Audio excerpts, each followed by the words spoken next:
Welcome to YouTube channel YRS class में एक बार फिर से आप सभी लोगों का बहुत बहुत स्वागत है। तो दोस्तों 2023 यूपी बोर्ड परीक्षा 824 ईपी कोड में दोस्तों मैंने इसके पहले के वीडियो में खंड बा के दोस्तों इसमें खंड बा में जो आपका प्रश्न नंबर 1, प्रश्न नंबर 2, प्रश्न नंबर 3, इसके साथ दोस्तों प्रश्न नंबर जो आपके यहाँ से 4 है, इसके पहले के वीडियो में मैंने अच्छे तरीके से इन सभी महत्वपूर्ण प्रश्नों के बारे में अच्छे तरीके से बता दिया था। तो दोस्तों आज की इस पूरे वीडियो में हम प्रश्न नंबर 5 अर्थात रसायन विज्ञान के जितने भी खंड हैं यानी उपखंड खा के जितने भी खंड हैं, इस पूरे खंडों को इस पूरे वीडियो में अच्छे तरीके से हम पढ़ने वाले हैं। अब दोस्तों यहाँ से उपखंड खा प्रश्न नंबर 5 में आपसे कह रहा है, निम्नलिखित को उदाहरण द्वारा समझाइए। पहला है दैनिक जीवन में पीएच का महत्व क्या होता है।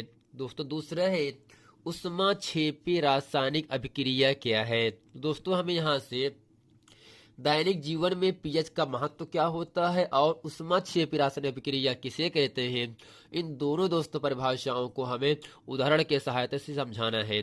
अब दोस्तों प्रश्न नंबर यहाँ से 6 का क्या कह रहा है, इसमें आपसे ये कह रहा है एथेनोइक अम्ल के 2 रासायनिक गुणों के रासायनिक समीकरण लिखिए। और प्रश्न नंबर 6 का खा कह रहा है निम्नलिखित को कैसे प्राप्त करेंगे, केवल रासायनिक समीकरण दीजिए। अब दोस्तों यहाँ से पहला है बेकिंग सोडा से धोने का सोडा अर्थात दोस्तों धोने के सोडे को हम कहते हैं वाशिंग सोडा। दूसरा है जिप्सम से प्लास्टर ऑफ पेरिस किस प्रकार से प्राप्त करते हैं। अब दोस्तों ये था प्रश्न नंबर 6 का और खा। अब दोस्तों प्रश्न नंबर यहाँ 7 का आपके सामने कह रहा है, दोस्तों 7 में हमें अथवा करके 2 प्रश्न दिया गया है, इन दोनों में दोस्तों हमें केवल एक ही करना है। तो हम करते हैं क्या, प्रश्न नंबर 7 का जो पहला पार्ट दिया है निम्नलिखित की व्याख्या कीजिए। पहला है यहाँ से साबुन की निर्मलन अभिक्रिया है। दूसरा है निस्तापन तथा भर्जन की परिभाषा लिखना, व्याख्या करना है। और तीसरा है धातुओं की सक्रियता श्रेणी किसे कहते हैं। तो दोस्तों इस पूरे वीडियो में खंड खा के प्रश्न नंबर 6, प्रश्न नंबर 7, प्रश्न नंबर 7 तक जितने भी खंड हैं उन सभी खंडों को इस पूरे वीडियो में हम अच्छे तरीके से पढ़ने वाले हैं। और दोस्तों हम ये आशा करते हैं कि आप इस पूरे वीडियो में अंत तक जरूर बने रहेंगे हमारे साथ। तो दोस्तों यहाँ से यूपी बोर्ड 2023 वार्षिक परीक्षा 824 ईपी कोड में खंड व रसायन विज्ञान का प्रश्न नंबर 5 आपके सामने कह रहा है, निम्नलिखित को उदाहरण द्वारा समझाइए। दोस्तों पहला यहाँ से है दैनिक जीवन में पीएच का महत्व क्या होता है। और दोस्तों दूसरा परिभाषा क्या होगा, ऊष्माक्षेपी रासायनिक अभिक्रिया किसे कहते हैं। हमें इन दोनों परिभाषाओं को उदाहरण की सहायता से समझाना है। अब दोस्तों यहाँ से हेडिंग करते हैं दैनिक जीवन में पीएच का महत्व। दोस्तों इसमें लिखेंगे और समझेंगे, जीव जगत में जीव न्यून पीएच मान क्षेत्र परास से ही जीवित रह पाते हैं। सामान्यतः इसका शरीर 7.0 से 7.8 पीएच परास के मध्य कार्य करते हैं। वर्षा जल के पीएच मान 5.6 से कम हो जाता है तो उस पीएच का मान कम हो जाता है जिससे जलीय प्राणियों का अस्तित्व कठिन हो जाता है। अब दोस्तों जैसे भी लिखा गया है मिट्टी में पीएच, और दोस्तों दूसरा है हमारे पाचन तंत्र का पीएच कितना होगा। अब दोस्तों यहाँ से इसमें समझना क्या है, जीव जगत में इस पूरे ब्रह्मांड में जीव न्यून पीएच का मान क्षेत्र परास से ही जीवित रह पाते हैं। सामान्यतः इसका जो शरीर 7 से 7.8 पीएच परास के मध्य कार्य करते हैं। तो दोस्तों वर्षा जल के पीएच मान 5.6 से कम हो जाता है जिससे उस पीएच का मान कम हो जाता है और हम जलीय प्राणियों के अतिरिक्त कठिन हो जाता है। दोस्तों यहाँ से है प्रश्न नंबर 5 का दूसरा पार्ट कह रहा है ऊष्माक्षेपी रासायनिक अभिक्रिया किसे कहते हैं। अब दोस्तों हेडिंग करते यहाँ से है ऊष्माक्षेपी रासायनिक अभिक्रिया। अब दोस्तों इसमें लिखते हैं ऐसी रासायनिक अभिक्रिया जिसके फलस्वरूप ऊर्जा मुक्त होती है, ऊर्जा बाहर निकलती है, ऊष्माक्षेपी अभिक्रिया कहलाती है। तो दोस्तों कहने का मतलब क्या होगा, वे रासायनिक अभिक्रियाएं जिसके फलस्वरूप ऊर्जा बाहर निकलती है, ऊर्जा का उत्सर्जन होता है, ऊर्जा मुक्त होती है, इस प्रकार की रासायनिक अभिक्रियाओं को ऊष्माक्षेपी अभिक्रिया कहा जाता है। जैसे N2 की क्रिया H2 से कराने पर दोस्तों क्या प्राप्त होता है, NH3 प्राप्त होता है। इसके साथ साथ 92 किलो जूल ऊर्जा भी बाहर निकलती है। अर्थात दोस्तों कहने का मतलब ये होगा, ऐसी रासायनिक अभिक्रियाएं जिसके फलस्वरूप ऊर्जा मुक्त होती है, ऊर्जा उत्पन्न होती है, ऊष्माक्षेपी अभिक्रिया कहलाती है। नाइट्रोजन की क्रिया हाइड्रोजन से कराने पर अमोनिया गैस प्राप्त होता है और दोस्तों अमोनिया गैस प्राप्त होने के साथ साथ 92 किलो जूल ऊर्जा मुक्त होती है। इस प्रकार दोस्तों इस पूरी अभिक्रिया में 92 किलो जूल ऊर्जा बाहर निकल रहा है, इसलिए यह जो अभिक्रिया होगा ऊष्माक्षेपी रासायनिक अभिक्रिया है। अब दोस्तों प्रश्न नंबर यहाँ से 6 का आपके सामने कह रहा है, एथेनोइक अम्ल के दो रासायनिक गुणों के रासायनिक समीकरण लिखिए। अब दोस्तों यहां से है 2CH3COOH, अर्थात दोस्तों जो आपका CH3COOH है यही दोस्तों आपका एसिटिक अम्ल होता है। इसका उपयोग सिरका बनाने में किया जाता है। यानी दोस्तों एथेनोइक अम्ल को हम दोस्तों कहते हैं क्या है, एसिटिक अम्ल भी कहा जाता है। जब एथेनोइक अम्ल की क्रिया जब एसिटिक अम्ल की क्रिया सोडियम से कराया जाता है तब दोस्तों सोडियम एसीटेट और हाइड्रोजन गैस दोस्तों बाहर निकल जाता है। और दोस्तों यहां से जब एथेनोइक अम्ल की क्रिया सोडियम हाइड्रोक्साइड से कराया जाता है तब दोस्तों CH3COO प्लस दोस्तों H2 गैस H2O यानी जल बाहर निकल जाता है। अर्थात दोस्तों एथेनोइक अम्ल को हम एसिटिक अम्ल कहा जाता है, जिसका रासायनिक सूत्र CH3COOH होता है। इसका उपयोग सिरका बनाने में भी किया जाता है। अब दोस्तों प्रश्न नंबर 6 का खा कह रहा है, बेकिंग सोडा से धावन सोडा कैसे प्राप्त करते हैं। दोस्तों यहां से लिखते क्या है, अब दोस्तों यहां से लिखते हैं NaHCO3, जिसे दोस्तों कहा जाता है बेकिंग सोडा, लेकिन इसका रासायनिक नाम होता है सोडियम बाइकार्बोनेट। अर्थात दोस्तों जब सोडियम बाइकार्बोनेट या बेकिंग सोडा को हम 100 डिग्री सेंटीग्रेड से उच्च ताप पर गर्म करते हैं तब यह Na2CO3 के साथ दोस्तों जल और कार्बन डाइऑक्साइड गैस बाहर निकल जाती है। अर्थात जब सोडियम बाइकार्बोनेट को 100 डिग्री सेंटीग्रेड उच्च ताप से गर्म करते हैं तब दोस्तों यह सोडियम कार्बोनेट अर्थात धावन सोडा और दोस्तों इसके साथ साथ यह आपका जल और कार्बन डाइऑक्साइड गैस भी मुक्त होती है। तो दोस्तों इस प्रकार से हम बेकिंग सोडा से धावन सोडा प्राप्त कर सकते हैं। दोस्तों कैसे प्राप्त करते हैं, जब बेकिंग सोडा को 100 डिग्री सेंटीग्रेड ताप से उच्च ताप पर गर्म करते हैं तब दोस्तों यह 3 यौगिकों में विघटित हो जाता है। पहला यहां से है Na2CO3 जिसे कहा जाता है सोडियम कार्बोनेट, इसे ही दोस्तों कहा जाता है धावन सोडा, धोने वाला सोडा। इसके साथ यहां से जल और कार्बन डाइऑक्साइड गैस भी बाहर निकल जाती है। अब दोस्तों प्रश्न नंबर 6 का खाप के सामने यहां से कह रहा है, जिप्सम से प्लास्टर ऑफ पेरिस कैसे प्राप्त करते हैं। जिप्सम से प्लास्टर ऑफ पेरिस कैसे प्राप्त करते हैं, तो अब दोस्तों हम आपको बताना ये चाहते हैं, जब CaSO4 × 2H2O को 120 डिग्री सेंटीग्रेड पर गर्म करते हैं। क्या दोस्तों, जब CaSO4 × 2H2O को हम 120 डिग्री सेंटीग्रेड पर गर्म करते हैं तब दोस्तों यह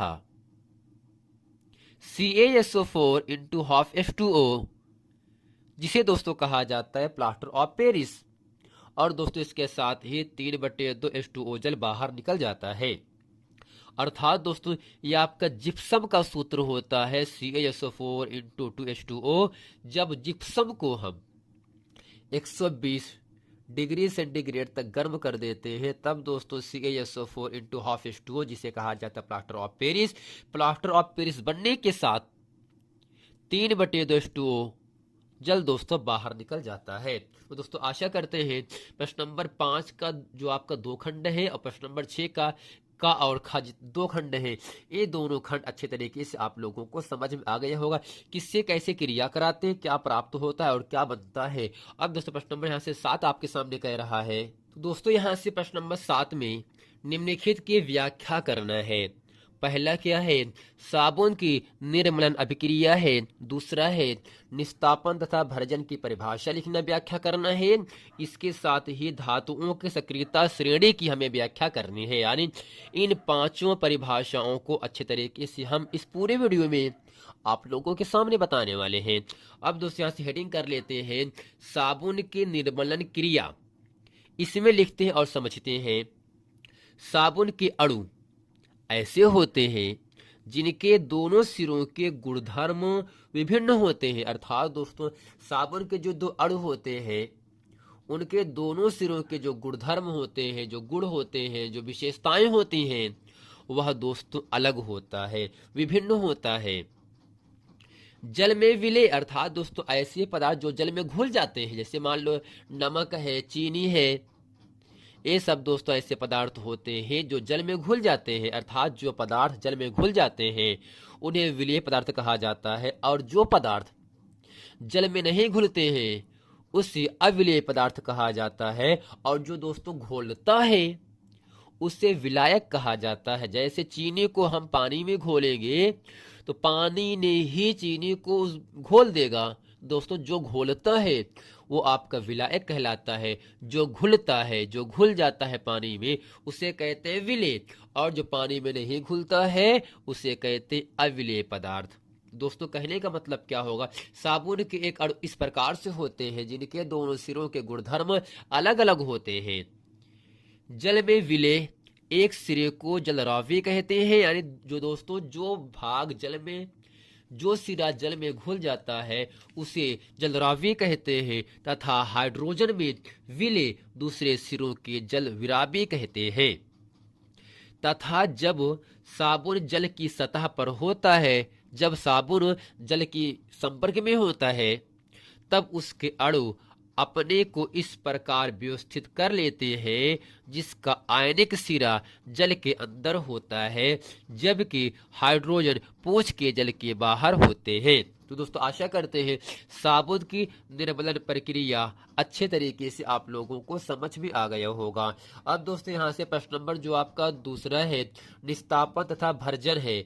अगर दोस्तों इसको हम सिंपल समझना चाहें आपको, तब दोस्तों यहाँ से लिख सकते हैं। तो यहाँ से लिखते क्या है, अयस्कों को वायु की अनुपस्थिति में गर्म करके धातु ऑक्साइड में बदलने की क्रिया को निस्तापन कहते हैं। और दोस्तों जो आपका भर्जन परिभाषा क्या होगा, अयस्कों को वायु की उपस्थिति में गर्म करके धातु ऑक्साइड प्राप्त होने की क्रिया को भर्जन कहते हैं। अर्थात जो निस्तापन की क्रिया होता है यह दोस्तों वायु की अनुपस्थिति में होता है, जबकि जो भर्जन की क्रिया होता है वह दोस्तों वायु की उपस्थिति में होता है।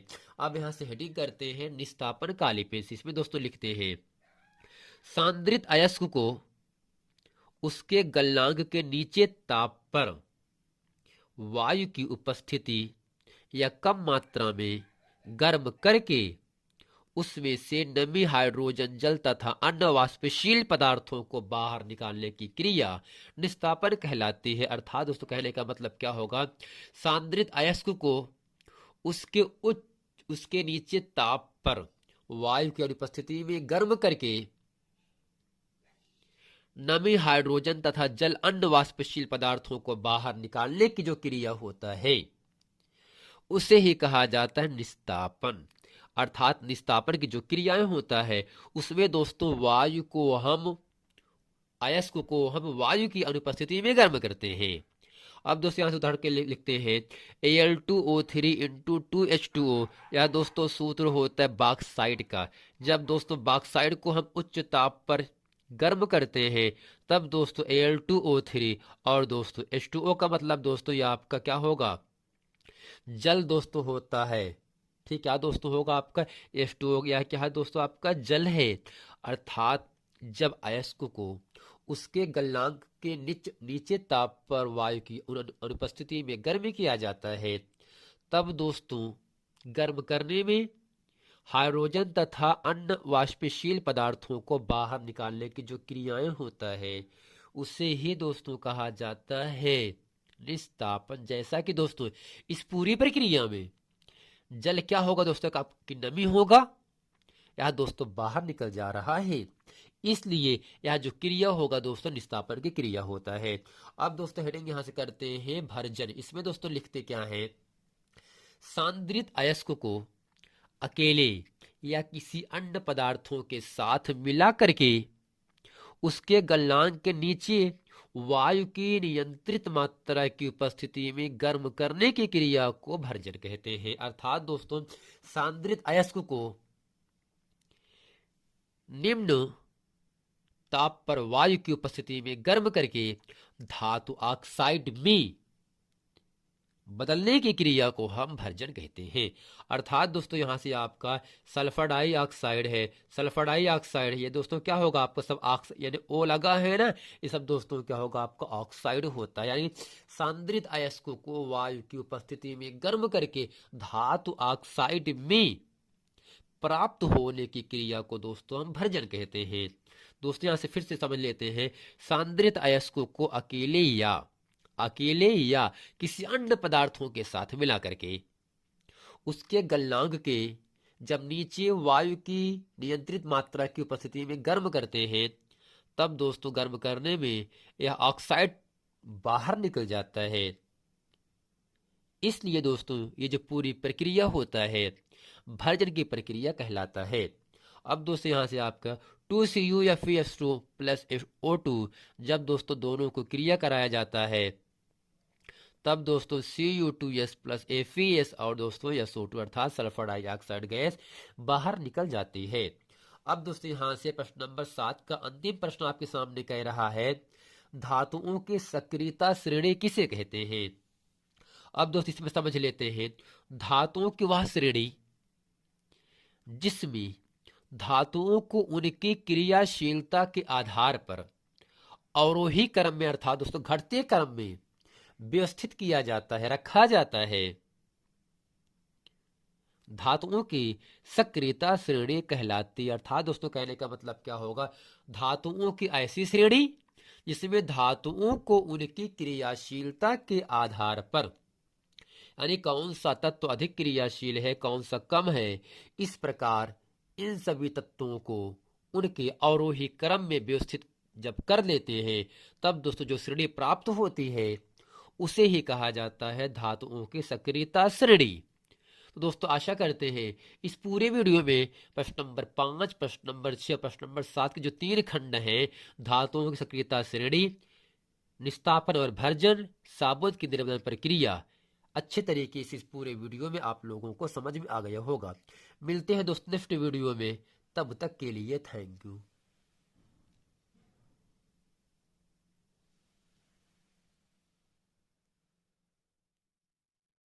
अब दोस्तों यहाँ आपके सामने प्रश्न नंबर 8 का पहला कह रहा है, पादपों में जाइलम का एक प्रमुख कार्य लिखिए। दूसरा है, शरीर के किस अंग में कॉपर टी स्थापित किया जाता है। तीसरा है, मेंडल ने किस पौधे पर अपना प्रयोग किया था। चौथा है, समजात अंगों के उदाहरण दीजिए। अर्थात दोस्तों अंग सेम रहे लेकिन दोनों का कार्य अलग अलग रहे, यानी ऐसे अंग जो अंग सेम रखते हो लेकिन दोनों अंगों का कार्य अलग अलग हो, तो दोस्तों क्या होता है आपका समजात अंग कहलाता है। अब दोस्तों प्रश्न नंबर 8 में 4 खंड है और दोस्तों प्रश्न नंबर 9 में यहां से आपके सामने कह रहा है, मनुष्य के दोहरे परिसंचरण की व्याख्या कीजिए। जैसा कि दोस्तों आपके सामने जो प्रश्न है 4 नंबर का महत्वपूर्ण प्रश्न है, तो दोस्तों हम आशा करते हैं इस 4 नंबर के प्रश्नों को अच्छे तरीके से आप लोग कर लिए होंगे। अब दोस्तों प्रश्न नंबर 10 में दोस्तों 2 खंड कह रहा है, निम्नलिखित पर संक्षिप्त टिप्पणी लिखिए। पहला यहां से है, प्राकृतिक संसाधनों का संरक्षण। दूसरा है, पुनरुद्भवन जिसे कहते हैं पुनर्जनन।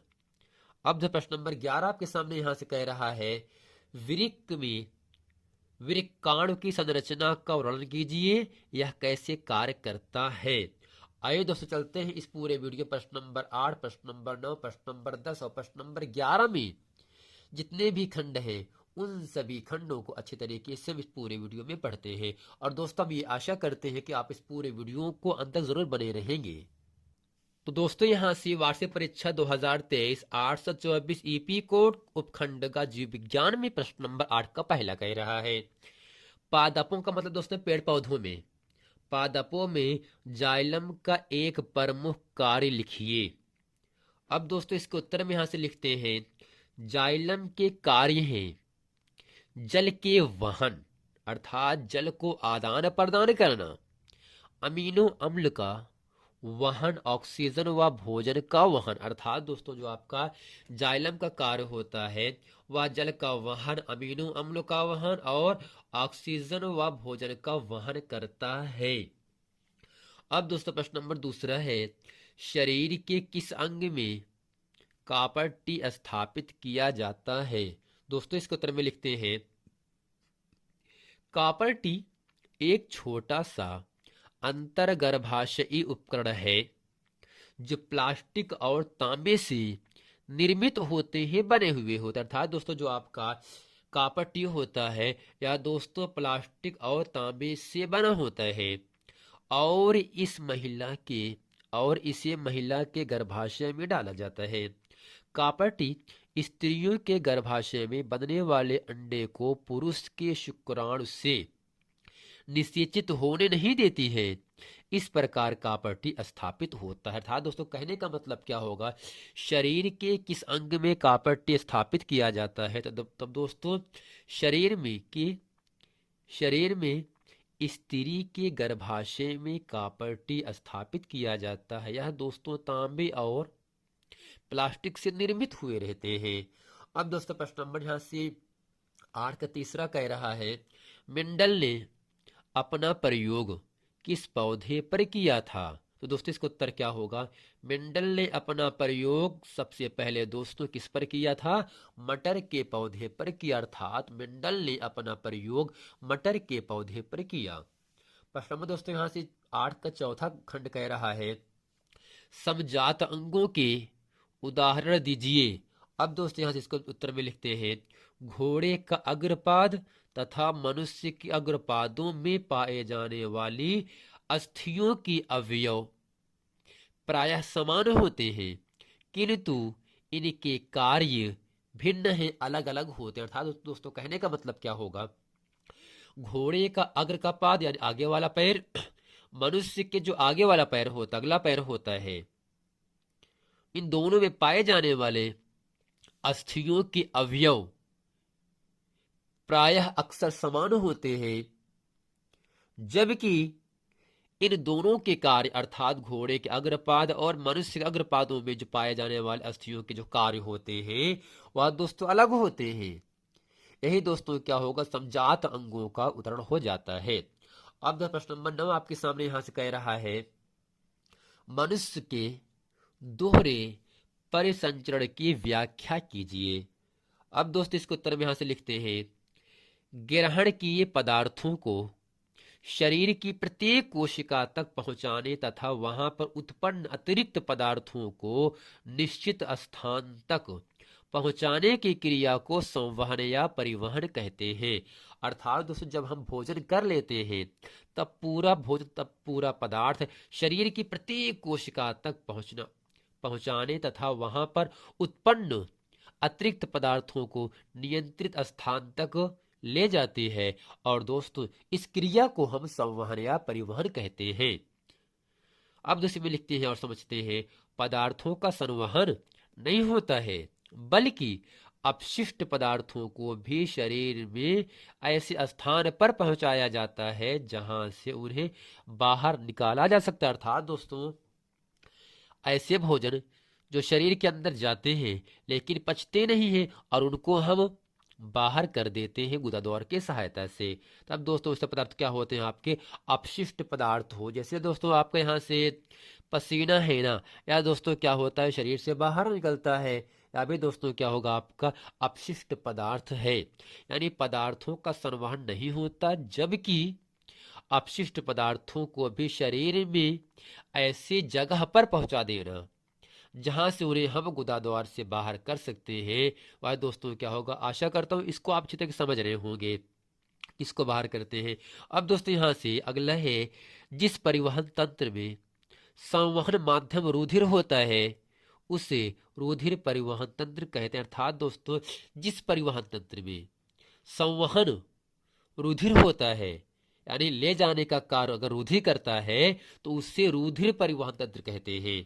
तो दोस्तों आशा करते हैं मनुष्य के दोहरे परिसंचरण की व्याख्या अच्छे तरीके से आप लोगों को समझ में आ गया होगा। अब दोस्तों प्रश्न नंबर 10 कह रहा है, प्राकृतिक संसाधनों का संरक्षण पर टिप्पणी लिखिए। यह दोस्तों जो होगा आपका 4 नंबर के लिए प्रश्न पूछा गया है। अब दोस्तों इसमें लिखते हैं और समझते क्या है। प्राकृतिक साधनों का प्रयोग न कर उनकी रक्षा की जाए या उनके उपयोग में कंजूसी की जाए या उनकी आवश्यकता के बावजूद उन्हें बचाकर भविष्य के लिए, आने वाले वक्त के लिए रखा जाए। संरक्षण से हमारा तात्पर्य है कि संसाधनों का अधिकाधिक समय तक अधिक से अधिक मनुष्यों की आवश्यकताओं की पूर्ति हेतु अधिक से अधिक उपयोग में लाना चाहिए। अर्थात दोस्तों कहने का मतलब क्या होगा, जितनी प्राकृतिक संसाधन है उनका उपयोग न करके उनकी रक्षा करनी चाहिए या उनके उपयोग में कंजूसी की जाए या उनकी आवश्यकताओं के बावजूद उन्हें हम बचाकर भविष्य के लिए रखा जाए। संरक्षण से हमारा अभिप्राय ये है, तात्पर्य ये है, उद्देश्य ये है कि संसाधनों का अधिक से अधिक समय तक अधिक से अधिक मनुष्यों की आवश्यकताओं की पूर्ति के लिए किया जाना चाहिए। अब दोस्तों प्रश्न नंबर यहां से 11 कह रहा है, वृक्क में वृक्काणु की संरचना का वर्णन कीजिए, यह कैसे कार्य करता है। अब दोस्तों इसके उत्तर में यहां से लिखते हैं, यूरिया व यूरिक अम्ल जैसे उत्सर्जीय पदार्थों का पुनः अवशोषण नहीं होता, अतः ये पदार्थ वृक्क नलिका में ही रह जाते हैं। यही तरल पदार्थ मूत्र कहलाता है। अर्थात दोस्तों कहने का मतलब क्या होगा, यूरिया व यूरिक अम्ल जैसे उत्सर्जीय पदार्थ का पुनः अवशोषण नहीं होता, अतः ये पदार्थ वृक्क यानी किडनी नलिका में ही रह जाते हैं। यही तरल पदार्थ यानी जो बहने वाले पदार्थ होते हैं जिन्हें दोस्तों में क्या कहते हैं, मूत्र कहते हैं। जल की मात्रा पुनः अवशोषण शरीर में उपलब्ध अतिरिक्त जल की मात्रा पर कितना विलेय वज्र पदार्थ उत्सर्जित होता है। दोस्तों विलेय का मतलब जो घुल जाता है, और दोस्तों आपका वज्र पदार्थ होता है, गंदे पदार्थ होता है, खराब पदार्थ होता है। उत्सर्जित का मतलब बाहर निकालते हैं। निर्भर करता है सामान्यतः मूत्र की मात्रा 24 घंटे में 1500 मिलीलीटर होती है। प्रत्येक वृक्क में, प्रत्येक किडनी में, गुर्दे में बनने वाला मूत्र मूत्रवाहिनी में होता हुआ मूत्राशय में तब तक स्रावित एकत्रित होता रहता है जब तक कि फैले हुए मूत्राशय का दाब मूत्र के मूत्र मार्ग से बाहर ना कर दे।